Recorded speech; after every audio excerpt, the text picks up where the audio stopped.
Good evening here, everyone on YouTube. Let's get things started here. Let's see here. This is K1DBC. All stations please stand by. The Denver Radio Club Learning Net starts in 5 minutes. W0TX repeater.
Alright, with that, I guess we can jump in here. Good old 1812 Overture to get things started. But good evening and welcome, and we'll get the Learning Net started here.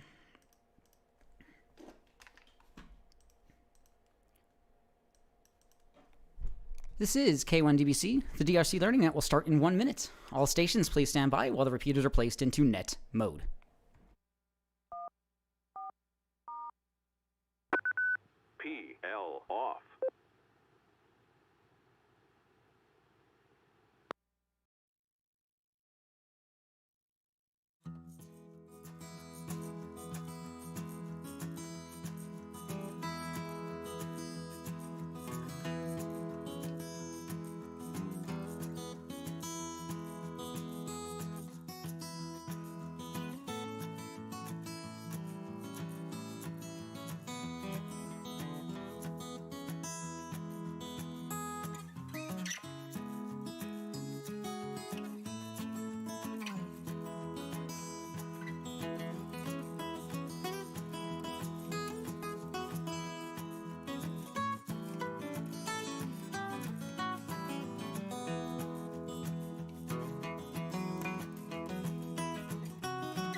That cuts out a bit abruptly. This is K1DBC. Hello and welcome back to the Denver Radio Club Learning Net. It's a great place to learn about ham, radio, and STEM topics in general. Thankfully, we have plenty of combined experience and expertise. I am Net Control. We meet every Wednesday, except the third Wednesday of the month, at 7:30 p.m. Mountain Time on 145.490 and 448.625. You transmit on 2 meters using 144.890 and 477 meters 443.625. This net can be broken at any time for emergency or priority traffic by using the word break. Is there any emergency or priority traffic at this time?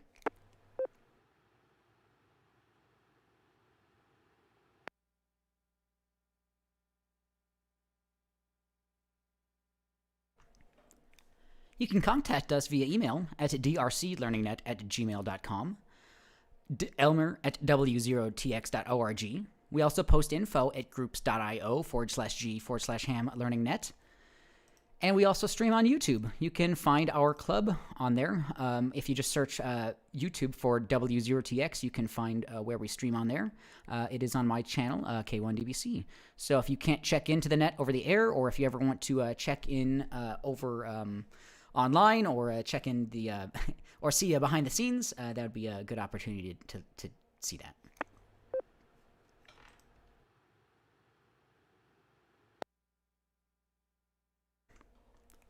This is K1DBC Net Control. To anyone who is listening this evening who is licensed with Tech Class or above and has access to the repeater, if you would like to help with this net control this evening, net control duties, whether it be check-ins or any other aspects of the net, please call now.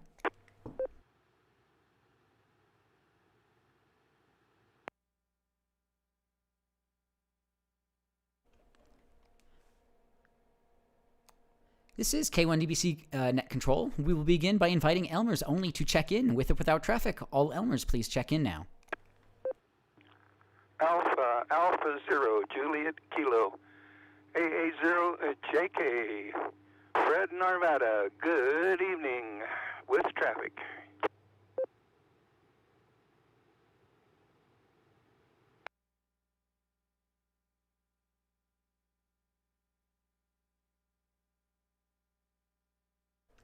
All right, this is K1DBC Net Control. I'd like to welcome and acknowledge the following Elmers. AA0JK Fred with traffic. Thanks for checking in as always. We'll come back to you here in just a moment.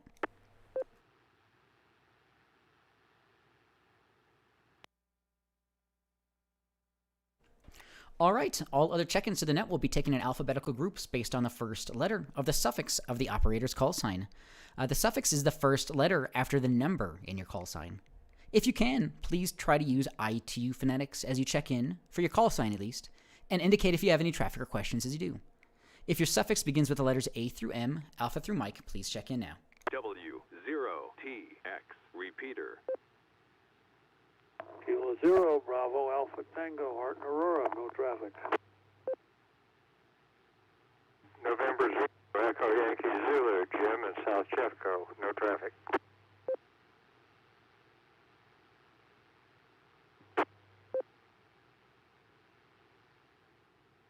This is Whiskey Alpha 4, Mike, Bravo, Golf, Bob and Aurora, no traffic. Kilo 6, Hotel Juliet Victor, K6H JV, Tom Arvada, no traffic. Kilo 0, Echo Hotel Romeo, Market Littleton, no traffic.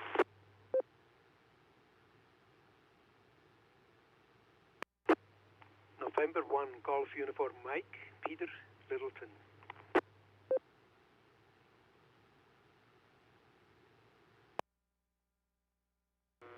Kilo Foxtrot 0, Alpha Whiskey Charlie, Brian Wheatridge, no traffic.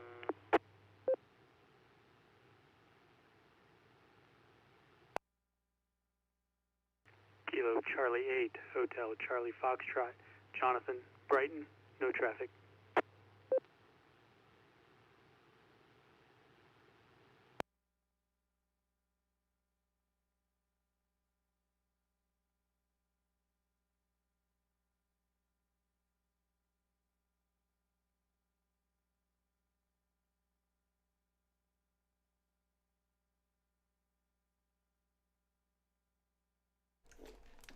All right, this is K1DBC Net Control. We'll go ahead and hold up there for just a moment.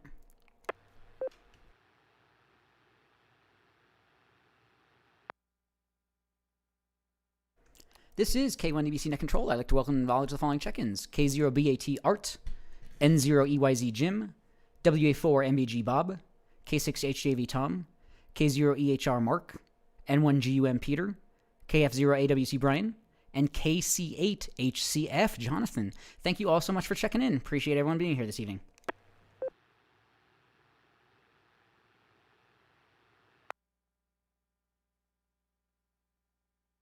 One more call. If your call suffix begins with the letters A through M, Alpha through Mike, and you'd like to check into the Denver Radio Club net, please do so now using your call sign, your name, and let us know if you have any traffic or questions. Please call now.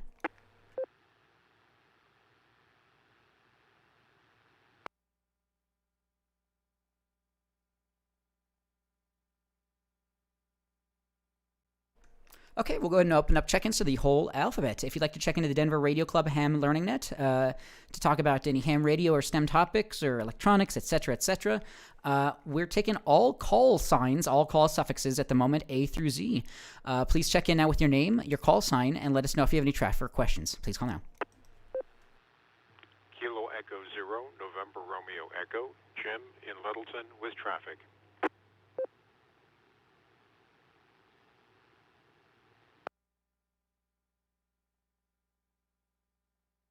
Kilo Echo 0, Sierra Uniform Mike, Jonathan, Lakewood.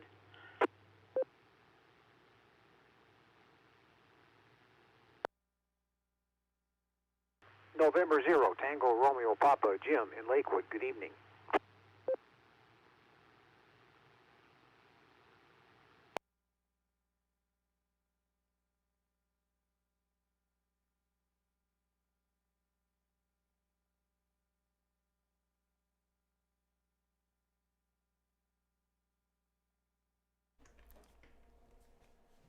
All right, this is K1DBC Net Control. We'll go ahead and hold up there for just a moment.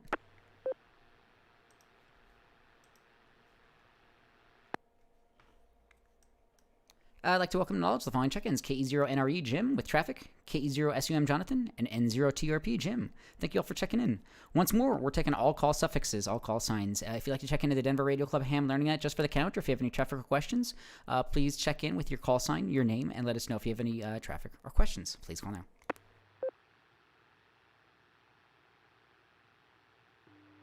Kilo 0, Yankee Echo Sierra, Ken in Broomfield, no traffic. Jake in Denver, no traffic.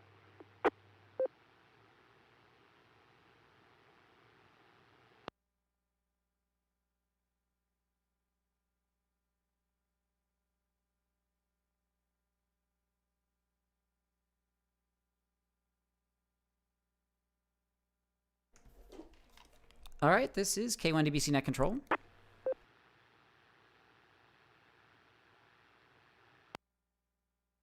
I'd like to welcome knowledge to the following check-ins, K0YES Ken and KG5 PDF Jake. Thank you both for checking in. Once more, if you'd like to check into the Denver Radio Club Ham Learning Net just for the count, or if you have any traffic or questions, we're taking all call signs. Please check in now with your name, call sign, and let us know if you have any traffic or questions. Please call now.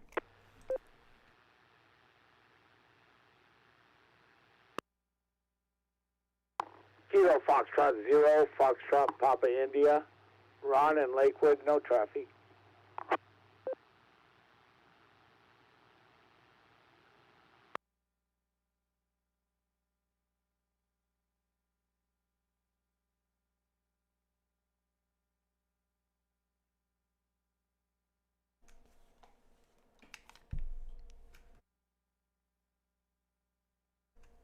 All right, this is K1DBC Net Control.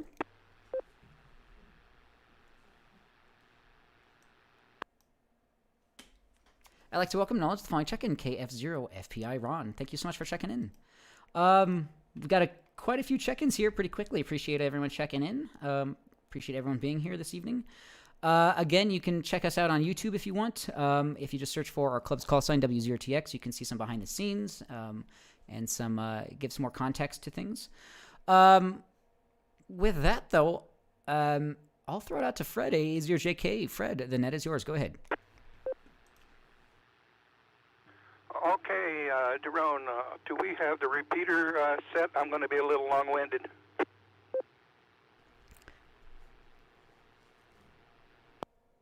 It should be. I heard it, but let me just trigger it just in case.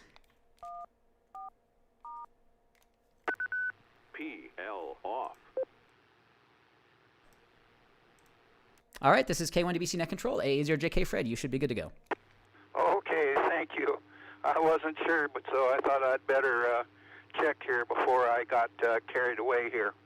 But we had a great virtual presentation here last week with W6NBC John, and all that information he sent down the pike there got me motivated here to to try out a little bit of this theory and whatnot that he gave us. But what happened here, I got a little bit of cabin fever and couldn't necessarily get outside to stretch up a new antenna, so we just put something together here in the house. Got a section of wire here about 46 and a half feet long, a little bit extra on the ends there for the insulators, and snipped it in half to 23, a little over 23 feet for each side for a dipole for the 30 meter band, and proceeded to install a 1-to-1 transformer in the center of it, and then my impedance matching box attached to that for tuning the antenna. And we put our MFJ 269 hooked up to that to set the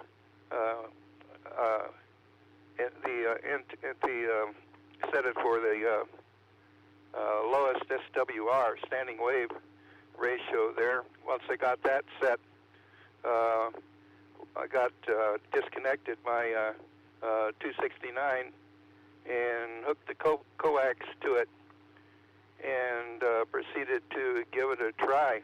W0TX repeater. I hooked it up to my G90 transceiver there with set for about 10 watts, and put out a couple of test signals, and was real satisfied with what the transceiver was saying as far as how it was loaded up there to the antenna. Got pretty much a zero for a indication when I keyed the transmitter. But what really amazed me was when I stopped my test, I got a call back from a K9DX Rick in Springfield, Illinois, and to my surprise there, and wasn't a real strong signal there that he got from me. He gave me a 3x3, which I thought was pretty good considering this antenna was stretched out inside the house, and anything but optimum. And just as soon as I finished the QSO there with Rick, I had a K3Y stroke 9 give me a call, straight key Century Club, which I was collecting those, and Dan back in Wisconsin gave me a 4x4. This is with an less than optimum throw together homebrew antenna inside the house, only running 10 watts, and this puppy was getting out. So I was extremely pleased. And for those who have restrictions there, you can put an antenna up in the house and still get out and make contacts, I have found. So, that was fun. And let's see, what's next? Give myself a chance there to catch my breath. But next, I wanted to bring up that tuning around on the net there, I came across a ARRL handbook series. Now, this was well put together. I see that the ARRL, as Daron would say, getting drug into the current technologies, is getting into the videos, which I was extremely pleased to see. But they had several videos here. One put out by one gentleman on station setups. These were all excellent. Another video was on digital FT8, an additional one for battery selection, another one for radio propagation, radio lifestyle, that was interesting, and how to build a Yagi antenna. Now, I thought that was really great to see the ARRL putting these together, and they say there's more in the future. So, let's see, what else did we have? Oh, yeah, Randy, W0TX has an excellent video out on slow scan TV and listening to the broadcasts on 145.800 of the International Space Station. Rather lengthy video, but really great for those who want to track satellites. A lot of information there for tracking satellites and getting linked up there with the ISS.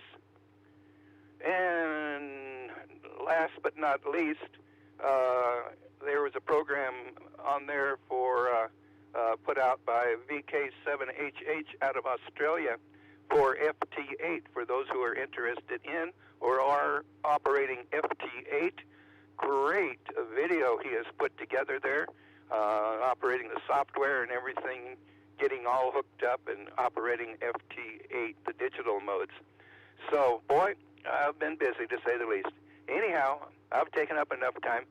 Back to net control. Back to you, Daron. AA0JK.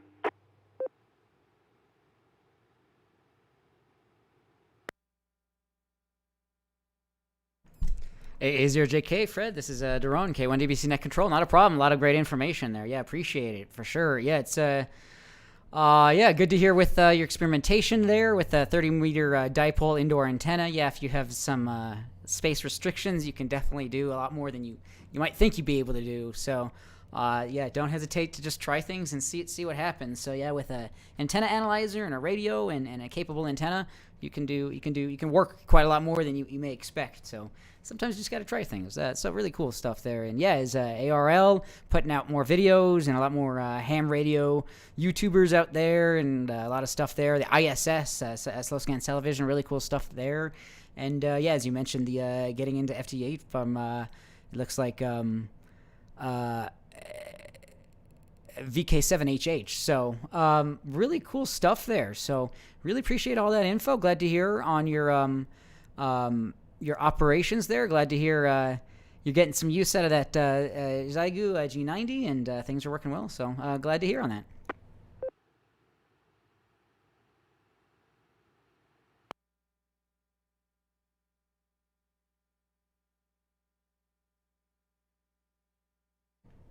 All right, this is K1DBC Net Control. Yeah, definitely don't sleep on the equipment that you have. If you've bought something, don't have buyer's remorse. Get some use out of that equipment as much as you can, and you could do a lot more indoors than I think we all kind of maybe assume. So yeah, antenna experimentation. That's experimentation in general is just what about this hobby's about, and what the FCC allows us to do is experiment with electronics and power supplies and all sorts of things in order to try to communicate. So really cool stuff. This is K1DBC Net Control. I'm wondering if anybody has any comments, questions in regards to anything Fred has brought up so far. Please call now.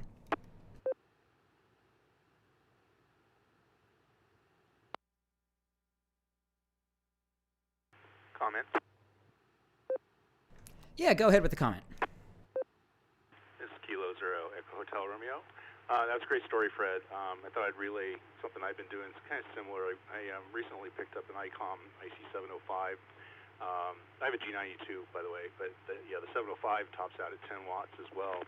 And I haven't been wanting to plug it into my, big antenna. I have a big random wire, so I just set up a magnetic loop in my spare bedroom up on the second floor, just right in the middle of the spare bedroom, and I ran a cable into the other room, and I've been doing some SSB and some CW as well as some FT8 with that 705, and I've also just been amazed at how far I've been able to get, especially with FT8. It's 2,000 miles or more on 10 watts.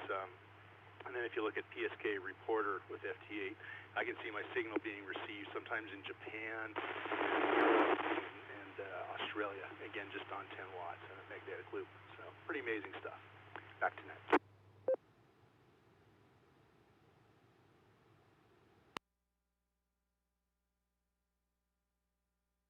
K0EHR, this is K1DBC Net Control. Awesome. Yeah, it's glad to hear on that ICOM IC705. Yeah, great looking radio there. And yeah, really, really cool stuff there. Yeah, and PSK Reporter, it's really awesome to be able to use that tool and see who's seeing us, what we're seeing, things like that. So yeah, FT8 and these low power modes are quite amazing how far we really can propagate a QSO report or whatever all the way. So it's really cool. So good to hear on that K0HR Mark. Really cool stuff. Yeah, indoor antenna and ICOM IC705. Yeah, good looking radio there. W0TX repeater.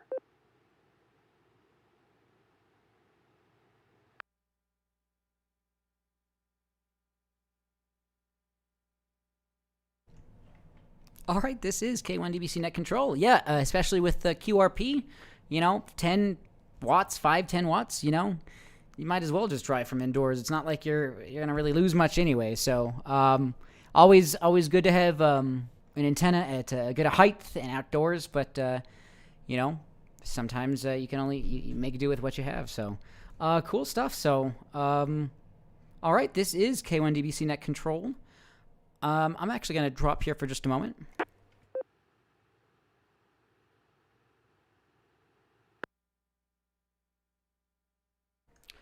This is K1DBC Net Control. I'm actually going to take this opportunity to take further check-ins. If you just tuned in, again, my name is Daron. Call sign is Kilo 1 Delta Bravo Charlie. I'm Net Control for the Denver Radio Club Ham Learning Net. Just a general net. Great place to learn about ham, radio, and STEM topics. Thankfully, with plenty of combined experience and expertise. You can check us out on YouTube if you'd like. Check in behind the scenes, or if you're not licensed, you're more than welcome to check in online. If you search YouTube for our club's call sign W0TX, you can always check that. But with that, I'll take check-ins from the air. Is there anybody on the air who'd like to check into the Denver Radio Club Ham Learning Net? Please call now.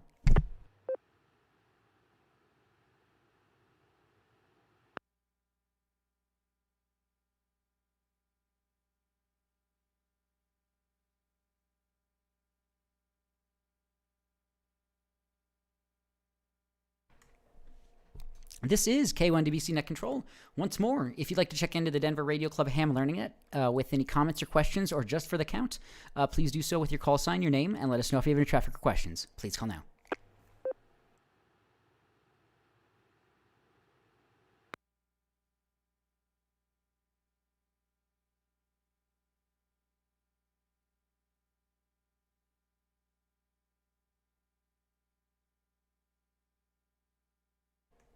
All right, this is K1DBC Net Control. With that, we'll throw it over to Jim, KE0NRE with traffic. The net is yours. Go ahead, Jim. KE0NRE here. Thanks for taking the net tonight, Jerome.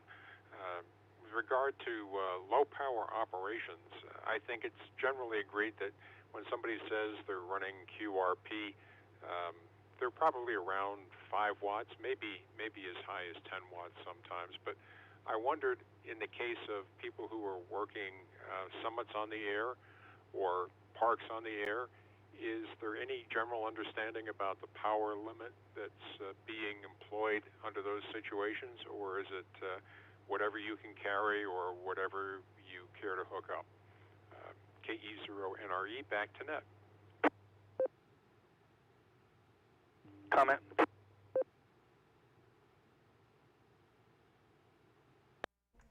KE0NRE, this is K1DBC Net Control. That's a great question. I think I've always assumed maybe it's always QRP, but it's probably just a combination of things. I don't know if there's always a strict a thing, but Fred, A0JK, the net's yours. Go ahead. A0JK, okay, great. Yes, it's always great to see the interest of the parks on the air and the summits on the air. But unless you've got a couple of little goats to carry a generator up to the top of the peak, I think most of them are all are portable and hiking, that they're packing batteries.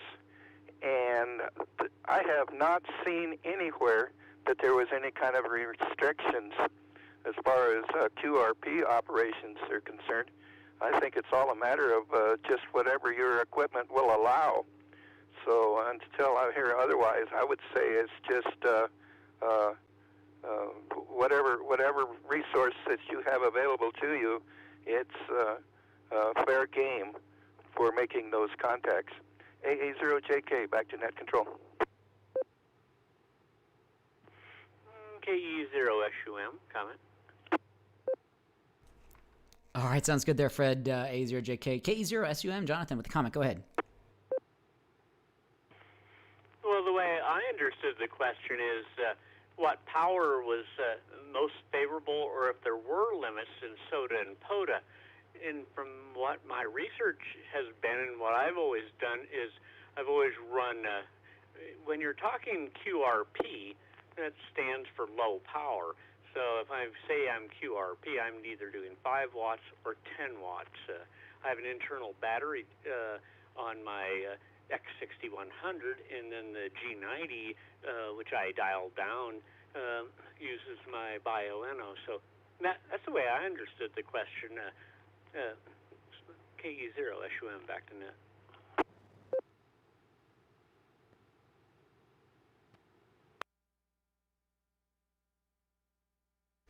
All right, KE0SUM. This is Daron, K1BC Net Control. Thanks for the follow-up there. Yeah, and as Fred mentioned, I think probably the weight restriction is probably what hampers most people into what they can carry. I mean, you can't really carry a large car battery or something like that up a mountain. I mean, but summits on the air for sure, but parks on the air, there's a lot of parks you can definitely get into and probably run some higher wattages. Very briefly looking at summits on the air and parks on the air, I'm not immediately seeing a restriction. But yeah, as Jonathan mentioned, depending on the kind of contact, if you're going to make a QRP contact, obviously you have to be within those kind of the ARL guidelines of that. So summits on the air, parks on the air, it looks like it's a combination of both QRP and non-QRP, kind of depending on the situation. It doesn't look like there's any restrictions.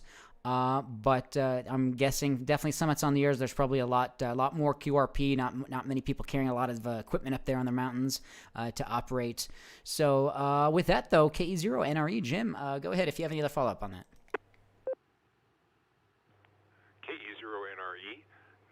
Yeah, I think just from a practical perspective, summits on the air, you're limited to what you can carry unless you've got a llama, pack mule, or Sherpa, or someone to help you carry heavy equipment up there.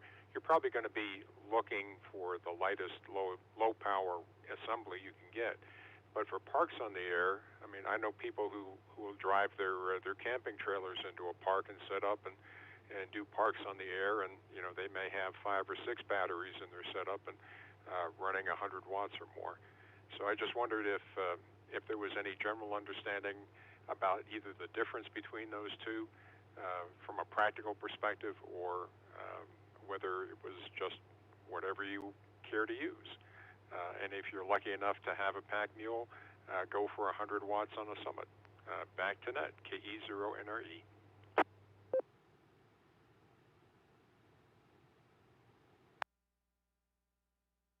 All right, KE0NRE, this is K1DBC. I should have searched a little bit sooner on this one, but actually it looks like for SOTA summits on the air, it does look like All equipment must be operated from portable power source, batteries, solar cell, etc. Operation is expressly forbidden using permanently installed power sources or fossil fuel generators of any kind. So it looks like there is a restriction on summits on the air. In terms of power source, maybe not, and depending on the power source, you still might be able to get more than 5 watts out. So, but it looks like summits on the air is restricted to portable power only. So hopefully that might clear that up as well. Comment. Yeah, go ahead with the comment. ASK0EHR again. Yeah, I can confirm that. I did, last summer, I did 4 SOTA activations and 2 POTA activations. And with SOTA, it's absolutely, it's got to be portable power because, you know, when you get to the top of, you know, a 13 or 14,000 foot peak, there's not any other power up there. So it's just limited to, you know, whatever your back can carry. And that's actually what drove me to purchase that 705. I was hauling the G90 up there, which is a great little radio, but it weighs, you know, more than double what the 705 does. So in my pursuit of finding lighter equipment, that's what I went with. And then with POTA, like you said, you know, I mean, there's even variants of POTA, like there's Walmarts on the air where people are literally parking in the parking lots of Walmarts and doing activations and things. So the rules are definitely a lot looser there. It's just whatever you can get into a park or wherever it is you're operating from. So for what it's worth, back to net.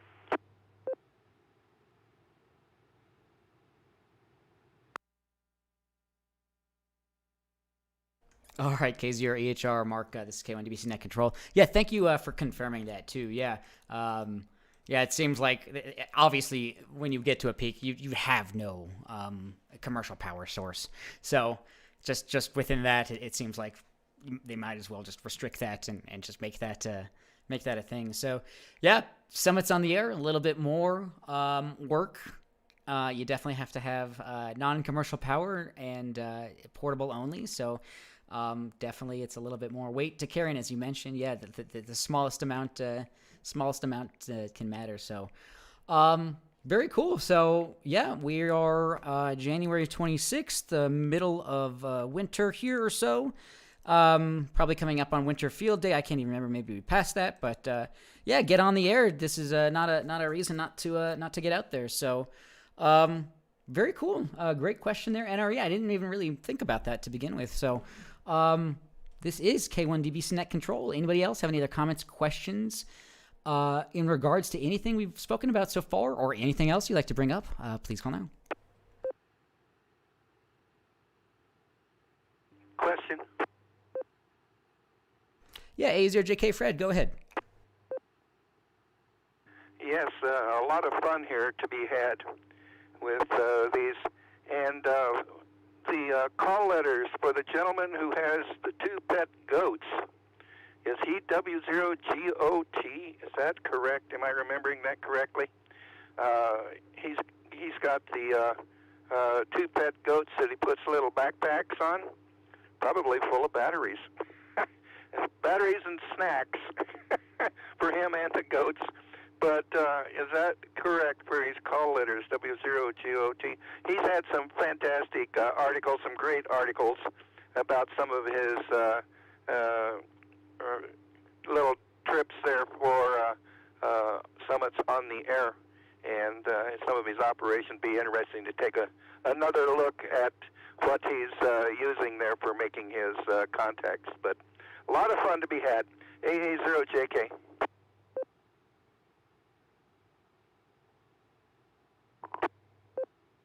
K0GPA.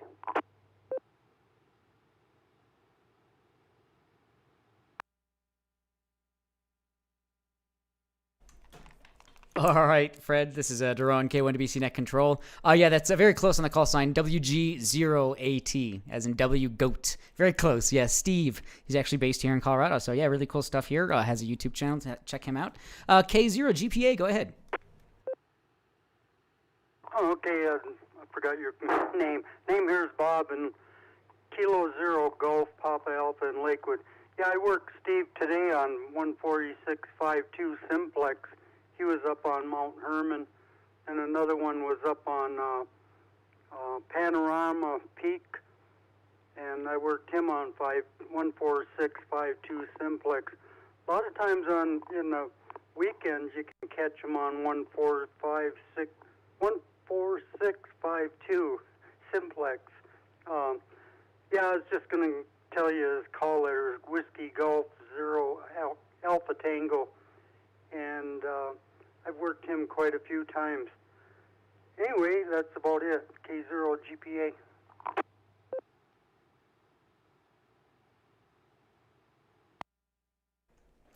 All right, K0 GPA. Bob got you checked in. Yeah, thanks for being here. And yeah, that's awesome to hear. Contact with WG0AT there. Yeah, looking at his YouTube, he hasn't uploaded a video in a couple of years now, but good backlog of up to looks like 10, 11, 12 years ago plus. Jeez. And his goats, Peanut, and what was the other name here? Just looking at it. Yeah, 2 pack goats, pretty cool. Pretty interesting, yeah. Rooster and Peanut, I guess this is a goat's name. So, yeah, I'm sure he's able to carry a little bit more equipment. So that's a very interesting mode of transport. You don't really see too much nowadays. So really cool stuff. Very, very cool. One more thing. Yeah, K0 GPA, go ahead. Yeah, I forgot to mention, his 2 original goats they passed away. They're dead. He's got a couple more, but he doesn't use them as much anymore. But, yeah, his last one died. I forgot what it was, last year or year before.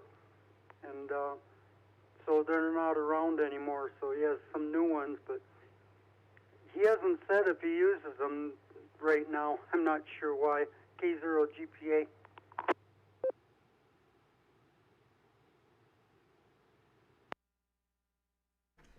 All right, this is K1DBC drone net control. No problem, Bob. K0 GPA.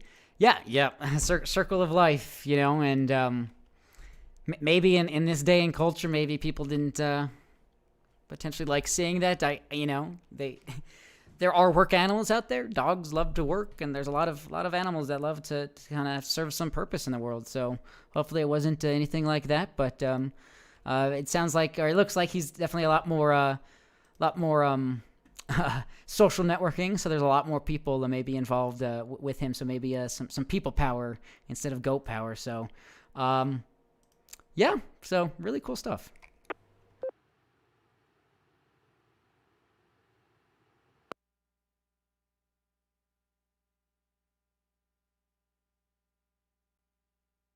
All right, this is K1DBC Net Control for the Denver Radio Club Ham Learning Net. I don't see anybody else indicated they had any traffic questions for the net. I can probably bring up a couple of things for this evening's net, but does anybody else have any other comments, questions, check-ins, or anything else you'd like to bring up for this evening's net so far? Please call now. Kilo Golf 5, Papa Delta Foxtrot. Am I making the trip?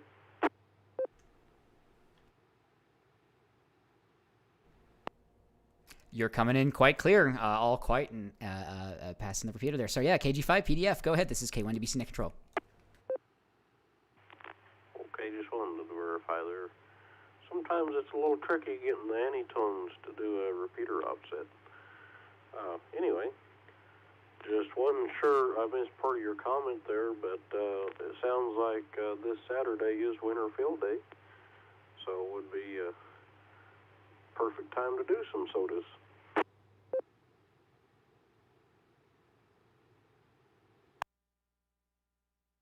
Excellent, KG5 PDF. This is K1DBC Net Control. Thanks for bringing that up. Yeah, January 29th and 30th. Apropos here, this coming weekend. So I know some of the areas groups participate in some of the field day, and as an individual, you can operate in this winter field day. So winterfieldday.com, it looks like, for more information with the rules. Very similar probably to the summer field day. The club doesn't participate officially in it, so you can participate as an individual. So very similar probably in regards to the mission for Summerfield Day, just understanding your equipment and trying to operate and work in stations and things like that. So if you have fun during the Summerfield Day, check this out. So great opportunity. Those that say the bands are dead, this will probably defy that. As things like this come up, we see the bands just light up. So KG5 PDF, thanks for the reminder there. Absolutely. So winterfieldday.com for more information on that. This is K1DBC Net Control PDF, or anyone else on that topic. Winter Field Day. Please call now. W0TX Repeater.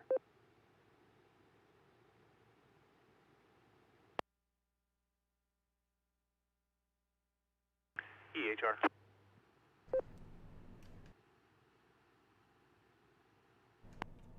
This is K1DBC Net Control. I have the rules brought up here, but K0EHR. Mark, go ahead.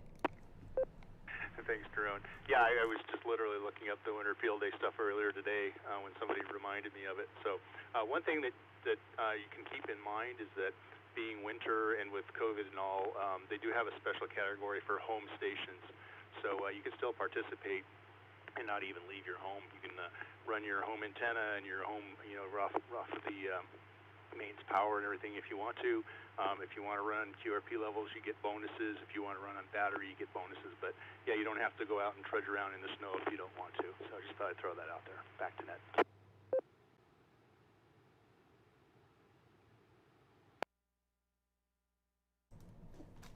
All right, K0EHR. Mark, this is K1DBC Net Control. Yeah, unfortunately, it's taken a pandemic like this to force organizations like the ARL to allow kind of remote operations.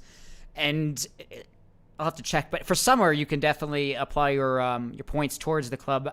I'm guessing it might apply similar to the Winter Field Day, but yeah, you can operate from your home and still apply your contacts maybe to the club, and or even if not, you can operate remotely and still under your own call sign. So yeah, mission statement here says to foster camaraderie, field operation, emergency operating preparedness, and just plain on-the-air outdoor fun in the midst of winter for American, Canadian, and DX hams. I'm sure the Canadians love it out there right now.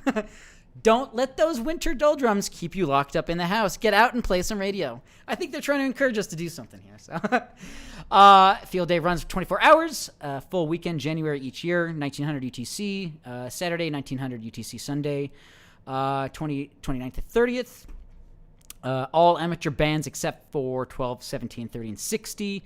Any mode that can faithfully transmit the exchange intact with a conversation table is the modes, what they're stating here, which is kind of interesting. I'm not sure what that means, but they go through CW, SSB, AM, a whole bunch. Suggested frequencies, some HF, CW, single sideband, and some 6-meter VHF, UHF. Let me drop here for a moment.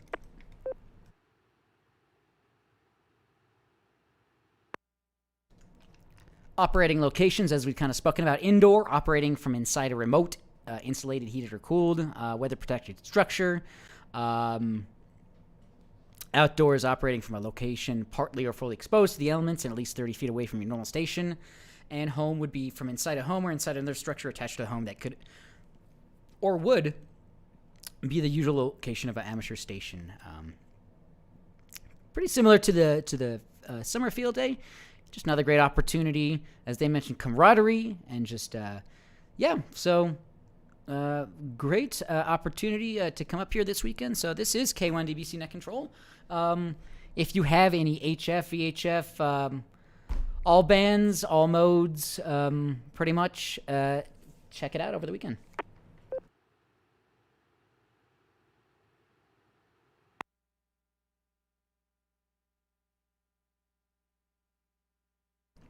All right, this is K1DBC Net Control.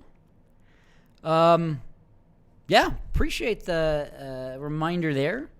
I have forgotten to bring up some local events here recently with some of the ham fests and things like that. But as things are kind of loosening up, things are opening up a little bit. So take the opportunity to play and operate radio as you can. So this is K1DBC Net Control. With that, I'll throw it back out to the net. We have another 15 minutes or so here. Does anybody else have any other comments, questions, check-ins, or anything else you'd like to bring up for this evening's net? Please call now.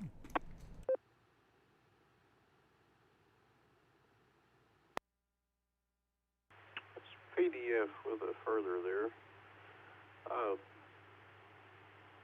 I'd like, does anybody know the particulars on how the logbook and scoring works on field days?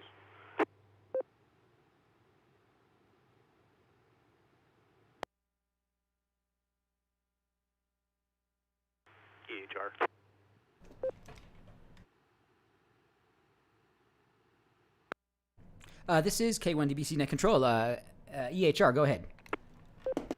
K0HR again. Yeah, this year the scoring is all electronic. I think for the first year they decided they're not going to do any paper logs at all. And so you just do Cabrillo, I think that's how you say it, format. I just use N1NM as the logger, and that will generate that format for you. And I believe it even has the winter field day already programmed into it. So, yeah, that's the format. And they have a rules thing on the website. If you just Google the winter field day website, they've got a pretty extensive list of different rules and things, and including the logging format and whatnot. And I had one other comment, by the way, as far as modes. The only ones I could see you absolutely can't do are FT8 and FT4, and that's because they can't exchange the needed exchange or something. But all the other modes are pretty much open to be used, including like VHS Simplex. So you could get out there with a handy talkie and make contacts and still qualify for field day. Back to net.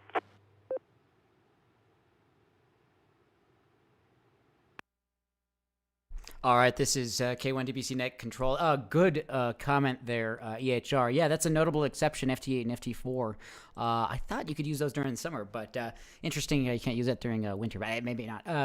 Yeah, interesting on the logging. That's awesome that they're accepting that via electronic method. Winterfieldday.com it looks like, and there's an option right there for log submission. And as you mentioned, the Cabrillo format.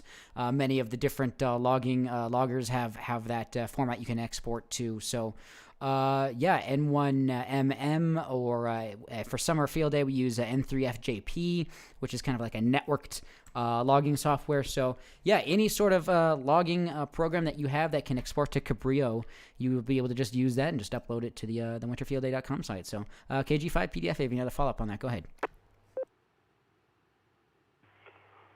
Oh, very good. Yeah, I just saw brief mentions of the electronic requirements there and what you were strolling through on YouTube there. I didn't know that was going to be a deal. So I'll probably have to get myself set up on a program. I've done paper in the past.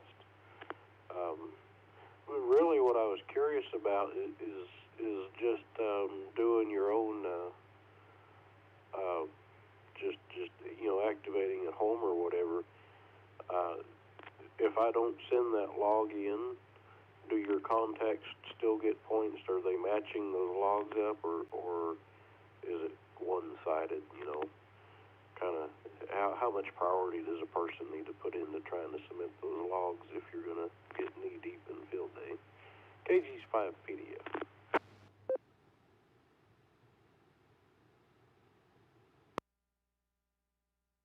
All right, KG5 PDF, this is K1DBC Net Control. Yeah, that's a great question. I don't really know on that. I don't log too many of my contacts outside of FT8, only because it kind of just happens automatically, and then obviously for summer field day, we collect them up and manually enter them into the system.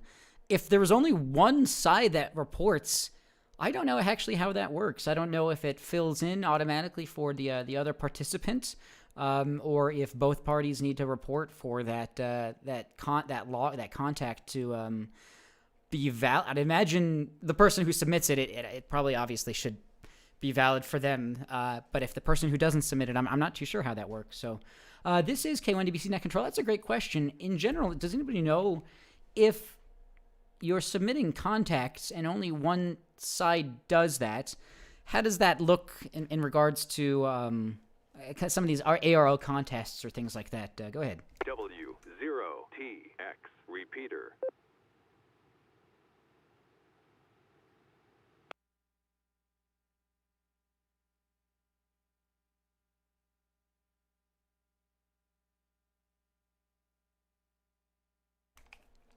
All right, this is K1DBC Net Control.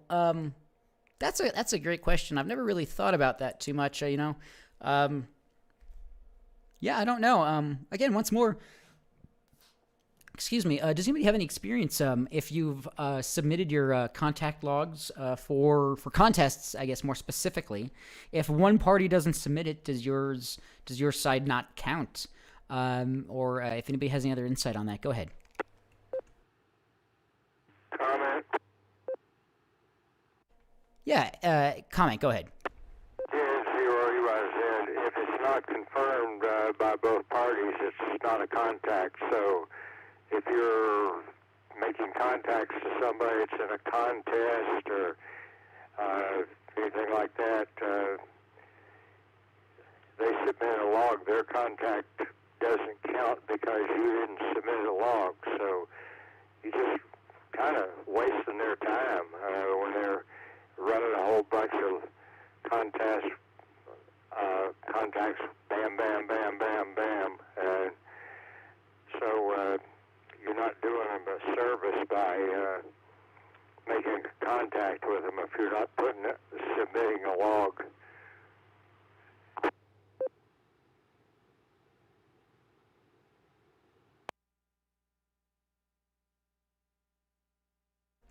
All right, this is K1 DBC Net Control. Yeah, good information there. Yeah, that's what I'm maybe guessing partly is what's happening there is, yeah, if the other party doesn't submit it, unfortunately it may not count. So, yeah, if you're going to make contacts out there, definitely try to make the effort to submit it. And yeah, for sure, if it's more, especially when it's electronic, you really don't have too much of an excuse.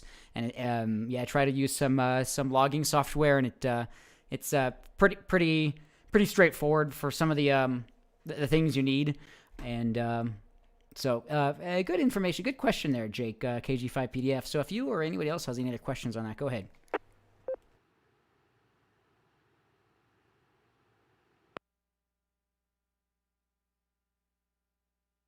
A further comment?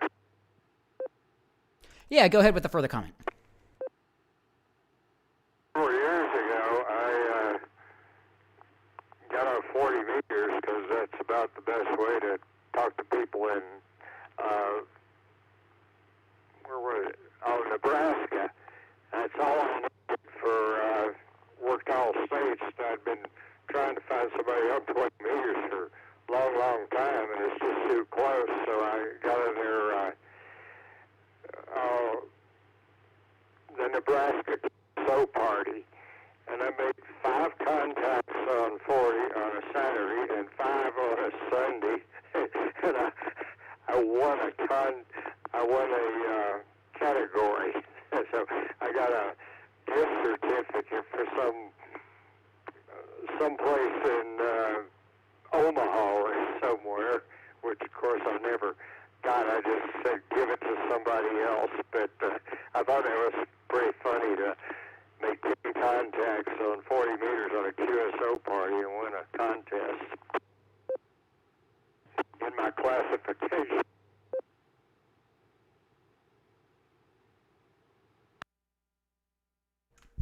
All right, sounds good. This is K1 DPC Net Control. Yeah, you know, and submitting your contacts doesn't hurt. You know, you might end up in a situation like that. So, yeah, you'll definitely get you might get something one way or the other, some satisfaction or an award or something. So, yeah, submitting your contacts for these contests, excuse me, definitely just kind of proves your contribution to that. So. Yeah, great. Appreciate that information there, NRE. Wasn't NRE. What the hell was that? EYZ. All right, this is K1 DBC Net Control for the Denver Radio Club Ham Learning Net. We have another 5 to 10 minutes or so here for the Learning Net. I might be able to bring up a couple things, but I'll throw it out to the net. Does anybody else have any other comments, questions, check-ins, anything else you'd like to bring up for the net so far? Please call now.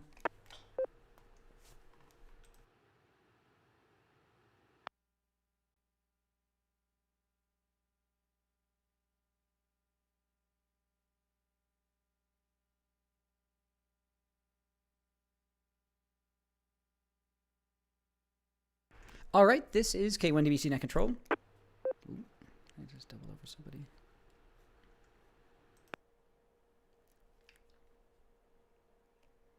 Let's see here. I can pass a couple of bits of information, bit of traffic, but I don't have too much. But I'll throw it out to the net once more. Does anybody have any other comments, questions, check-ins, or anything else for the net so far? Please call now.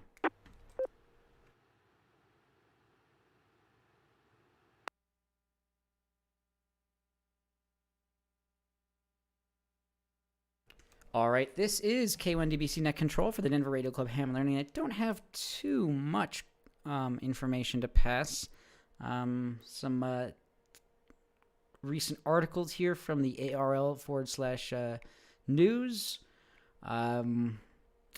Looks like some unfortunate activities going on in Washington, in the state of Washington. So the Aries team has been deployed, activating there. Some recent news there, unfortunately, but yeah, pretty interesting activity you can get up to if you're a part of an Aries group. So fortunate news there. Let's see. Let me drop and find anything else here. Well, how was that the thing that I had to ring up? That's awesome.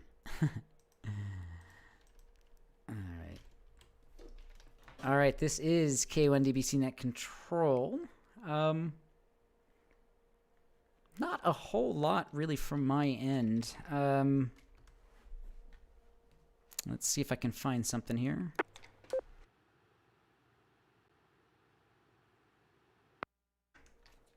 Always interesting articles over on rtl-sdr.com. If you have any interest in software-defined radio. Looks like a recent article here is a SDR++ server now available. It's a general-purpose receiver compatible with. So if you use any SDR programs, you can now use it like a server for it. They've had SDR or RTL TSP, which is a kind of a Linux variant, allows for server capabilities, but now it looks like they have a Windows kind of version. So if you want to share your software-defined radio out to many computers or many devices within your local network, this is an option for you, SDR++. Cool stuff here.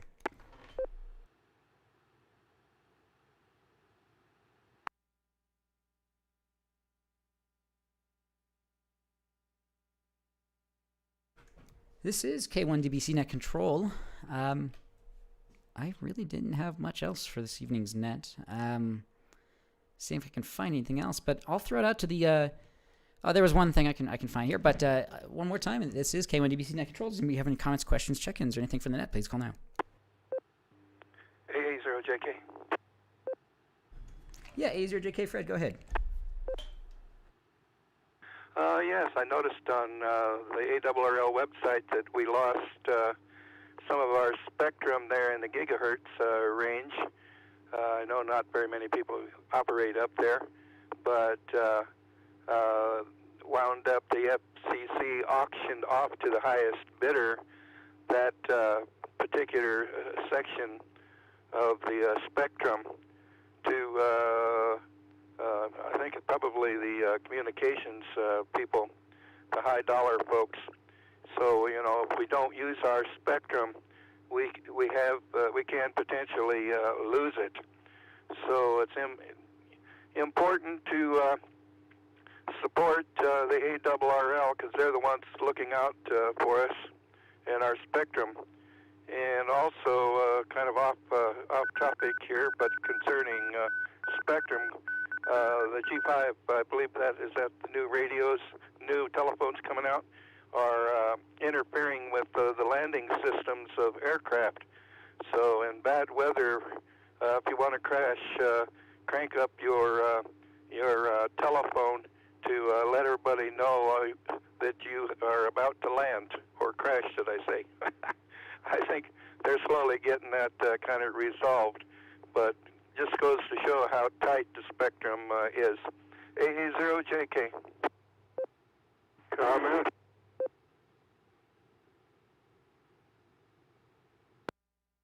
A0JK Fred, this is K1DBC Net Control. Yeah, that's interesting. I was trying to find out if that had it seems like those two things might be related. The 3.5 gigahertz is being deployed potentially to the 5G spectrum, for the wireless telecom providers. And as you mentioned, there's some disruptions with the instrument landing systems with, I don't even know, maybe some older airplanes, but there's still some disruption which shouldn't be happening at all with the 5G and the spectrum deployment there.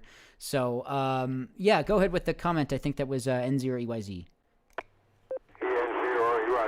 Same thing happened with a 1.25 centimeter band. They gave part of it to UP because we weren't using it very much. So it can happen there too. Other bands. Comment? Yeah, great comment there, N0EYZ. Yeah, more to the point is if we don't use it, we can lose it potentially. So yeah, this is a very niche band that may not have been used that much, and I think probably a lot of us aren't going to shed many tears over. But 2 meter, 70 centimeter, these are obviously in use, but we're seeing low usage of our repeaters, things like that. So over time, we want to make sure we're using our most popular bands so we don't lose them. So is your JK Fred, the net is yours. Go ahead. Yeah, I believe you said something to the effect of older aircraft. That is incorrect. The older aircraft do not necessarily use these particular procedures for landing. We're talking about today's modern aircraft and modern avionics that is used to safely get that aircraft on the ground during limited visibility conditions there. So when you're concerning safety situations there as far as getting home, and also actually when you're taking off, you should leave your electronic equipment shut off. AA0JK.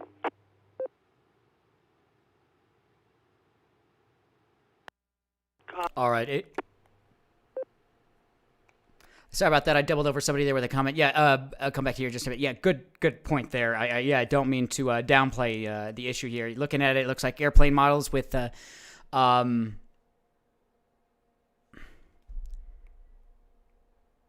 issued new reports Thursday, January 20th or so, estimated as 70% of the U.S. commercial fleet to perform low visibility landings at airports where wireless companies deployed 5G C-band. Now includes the Boeing 717, 737, 747, Airbus, Embraer, some pretty large aircraft, regional and whatnot aircraft. So yeah, these are we definitely don't want to be messing around. And there's always weather, so yeah, pilots need to be able to use their instruments to land. And there was a comment in there. Go ahead. Yeah, this is K6HJV. You're talking about something near and dear to me. I was a test pilot for Cat 3 landings, and what they're talking about is the radar altimeters on the aircraft. You've got to be quite accurate because you don't see the runway until you're 50 feet above it.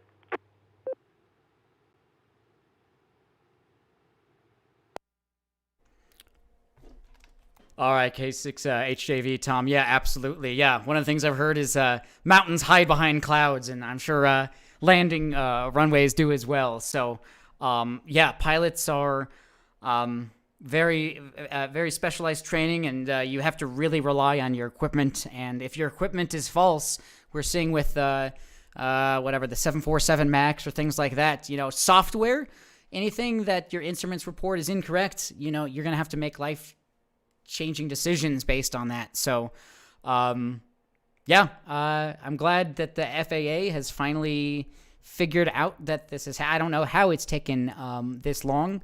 They've issued an airworthiness directive prohibiting Boeing 747-8-8F and 777 airplanes from landing at airports where 5G interference could occur. So, pretty major issue, and it's too bad that it's taken this long of a deployment to this issue to come to light and this long of a deployment. So this is K1DBC Net Control. Didn't mean to get too far removed there from the net, but this is pretty interesting stuff. It's definitely within our wheelhouse. So anyone else, any other comments, questions, anything else in regards to what we've spoken about so far or anything else, please call now.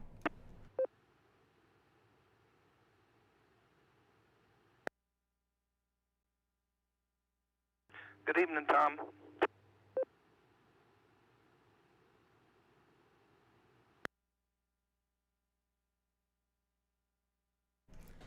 All right, this is K1DBC Net Control. We're running just over the end time, but there is no hard stop. But does anybody else have any other last-minute comments, questions, check-ins? I'll take another final call in here in just a minute for final check-ins. But any other comments, questions, check-ins, anything else you'd like to bring up for this evening's net? Please call now. JK. Yeah, A0JK Fred, the net is yours. Go ahead.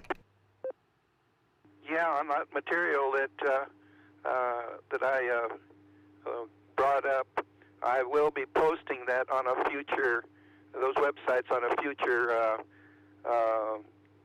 roundtable newsletter, but won't be here this next one coming up because I've already submitted my report.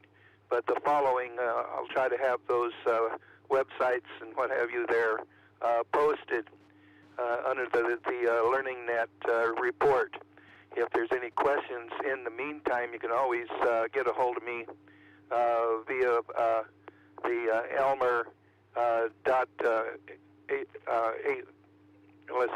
the club's Elmer W0TX.org, Elmer W0TX.org, or you can always give me a shout here on this frequency. But we will post it for future reference. And good evening there, Tom, HJV, and appreciate you clarifying that last 50 foot is the severe pucker zone, and no place to be playing games there when you're in need of accuracy. AA0JK, back to net control.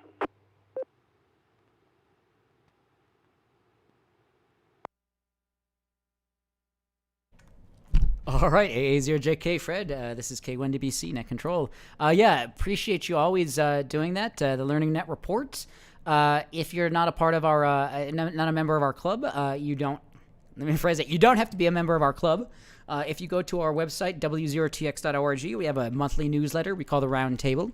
It is just kind of on the front center there. You should see a link for Round Table newsletter, and you kind of click a few times and you'll get to the 2022 roundtables and view a PDF format of it. So great information, up-to-date information about our club and club activities. And as mentioned, as Fred has mentioned, he writes an article in there, the Learning Net report, and includes what we've spoken about. So great way to catch up on that. Yeah, really appreciate that, Fred. A0JK, this is K1DBC. W0TX repeater.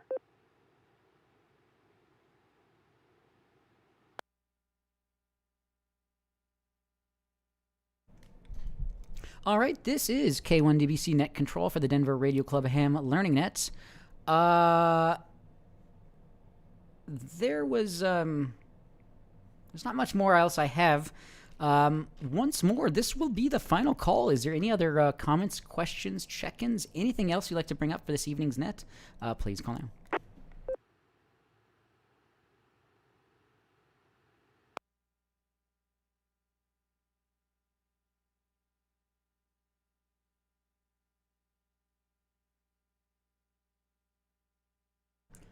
All right, this is K1DBC Net Control. Really appreciate everyone being here this evening.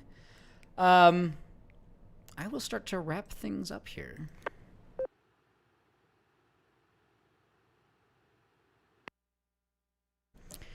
Again, appreciate everyone being here. As mentioned, you can contact us via email, Elmer at W0TX.org or drclearningnet@gmail.com. Appreciate everyone watching over YouTube. Really appreciate that. Again, there's no monetization. I make no money on this. Never will. Very small, and hopefully this will eventually be migrated over to the official W0TX. But you can always check us out unofficially right now. If you search for W0TX on YouTube, you can check out live streams of this net behind the scenes. Our last meeting, John Portune, W6MBC Antenna Auto Tuners, have a video from that. So if you missed a meeting last week, you can check that out. So tonight we had a total of 17 check-ins. Really appreciate everyone being here. Let me drop here for a moment.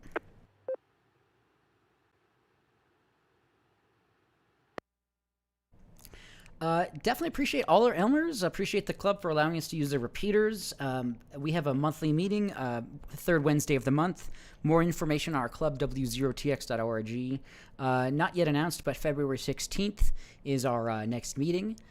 Groups.io/G/Ham Learning Net.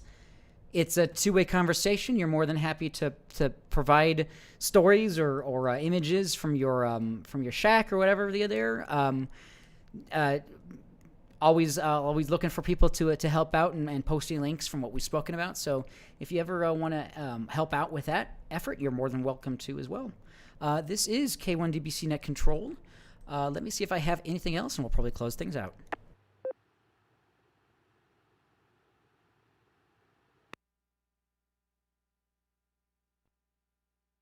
All right, I don't have anything else. If you're watching on YouTube, appreciate that. I'm going to play a couple-minute video after that at the end of the video here. If you have any interest in that, playing some videos from Adafruit. If you've heard of them, they're like SparkFun or any other electronics manufacturer or supplier, and they have some videos of made in New York City. They're their manufacturing facility there. So there's a couple-minute video of some of their recent projects that they're building and CNC machines, all sorts of stuff. So this is K1DBC Net Control. Appreciate everyone being here this evening. Please join us next week, 7:30 p.m. For the next Learning Net, next Wednesday, the 2nd. All stations, please stand by while the repeaters are placed into normal mode. PL on.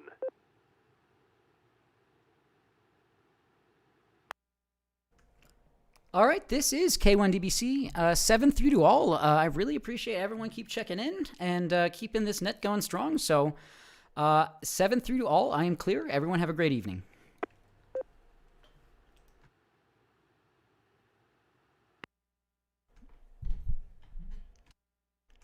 All right, everyone, appreciate you being on here. Just a couple-minute video to take us out. Adafruit, this is a pretty cool series made in NYC. So this is just 2 minutes, so we'll check this out for the ending video. Again, everyone, appreciate you all being here, and have a good evening. Let's look at some Made in New York City factory footage.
And it wouldn't be factory footage unless you saw our view being blocked by the Disney building being built across the street. I hope the Elementals was worth it.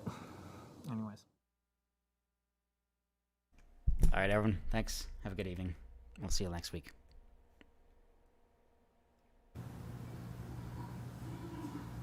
NBC Television.